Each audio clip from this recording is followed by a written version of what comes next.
టీవీకి స్వాగతం. అభయ్ టీవీ వీక్షకులందరికీ రిపబ్లిక్ డే గణతంత్ర దినోత్సవ శుభాకాంక్షలు తెలియజేస్తున్నాం. గణతంత్ర దినోత్సవం అంటే ఏంటి అనేది మనందరం తెలుసుకుందాం.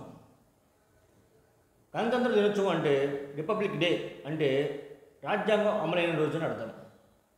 రాజ్యాంగం అమలైన రోజు కనుక ఈరోజు మనం గణతంత్ర దినోత్సవంగా దాన్ని జరుపుకుంటున్నాం.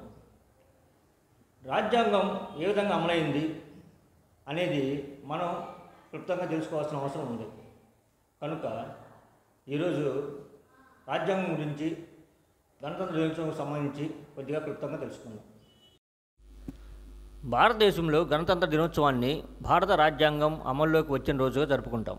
ప్రతి సంవత్సరం జనవరి 26న భారత గణతంత్ర దినోత్సవంగా జరుపుతారు.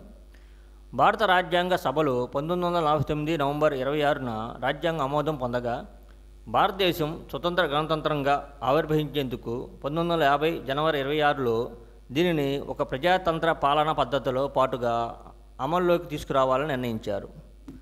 జనవరి 26ని ఎందుకు దీన్ని ఎంచుకోవడం జరిగింది అంటే దీనికి ఒక చారిత్రాత్మకమైన కారణం ఉంది. 1937లో భారత జాతీయ కాంగ్రెస్ పూర్ణ స్వరాజ్యాన్ని ఆ రోజే ప్రకటించింది. అందుకు సంపూర్ణ స్వరాజ్యమైన రాజ్యాంగం అమలుకు ఈ రోజున చేయాలని నిర్ణయించారు. రిపబ్లిక్ డే అంటే ఏంటి, దానిని మన భారతదేశం ఎందుకు జరుపుకుంటుంది, దాని గురించి తెలుసుకుందాం.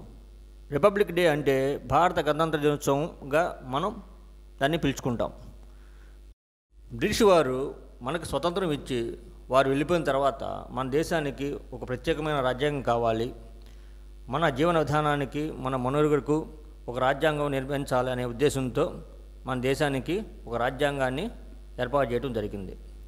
ఈ రాజ్యాంగ రచనకు ఎంతోమంది మేధావులు వివిధ దేశాల రాజ్యాంగాలను పరిశీలించి అధ్యయనం చేసి ప్రజాస్వామ్య విధానంలో రూపొందించారు. అనేక సవరణల అనంతరం 1949 నవంబర్ 26న దీని రాజ్యాంగ పరిషత్ ఆమోదించింది.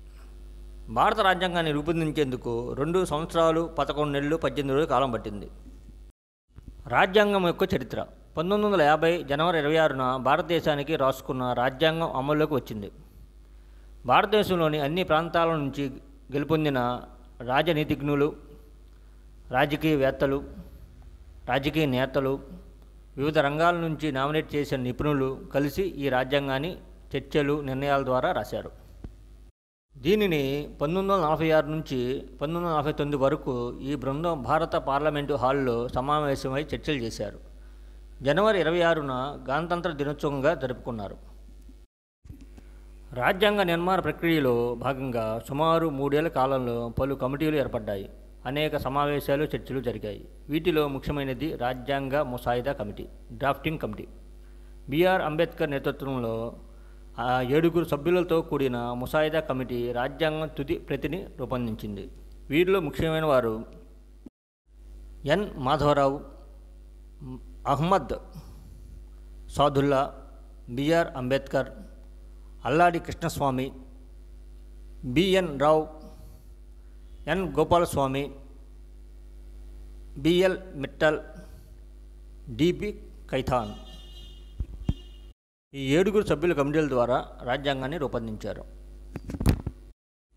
జై భారత్, జై హింద్.